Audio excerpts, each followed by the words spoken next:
Hello everyone, এটা হলো কার্তিক পুজোর আগের দিন রাত্রের ভিডিও।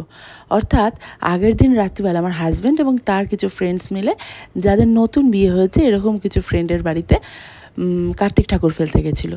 তো এই দেখো, ওরা লুকিয়ে লুকিয়ে কার্তিক ঠাকুর ফেলতে গেছে এবং কি মজাটাই না করেছে। তো যাই হোক, যথারীতি পরের দিন আমাদের সেই বাড়িগুলোই অবশ্যই নেমন্তন্ন তো ছিলই। তো আমরাও সন্ধ্যাবেলা সাজুগুজু করে রেডি হয়ে বেরিয়ে পড়েছিলাম।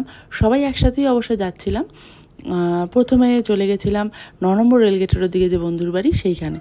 তো সেখানে গিয়ে এই যে দেখো, সবাই এক এক করে ঢুকে পড়ছি আমরা। আর এই দেখো, আমার ছেলে তার ফ্রেন্ড পেয়ে গেছে আর দুজনে মিলে হাত ধরে ঢুকছে। তো যাই হোক, বাচ্চাদের আনন্দ তো একদম আলাদাই। আমরা গিয়ে বেশ কিছুক্ষণ হাসি মজা আড্ডা গল্প হলো, প্রসাদ খেয়ে আস্তে আস্তে চলে গেলাম আরও একজনের বাড়িতে। তো যথারীতি সব বাড়িতেই মোটামুটি প্রেজেন্ট থাকার চেষ্টা করেছি। আর এই দেখো, বাচ্চারা কি আনন্দটাই না করেছে। আজকের মতো টাটা। ব্লগ ভালো লাগলে অবশ্যই একটা লাইক করে দিও।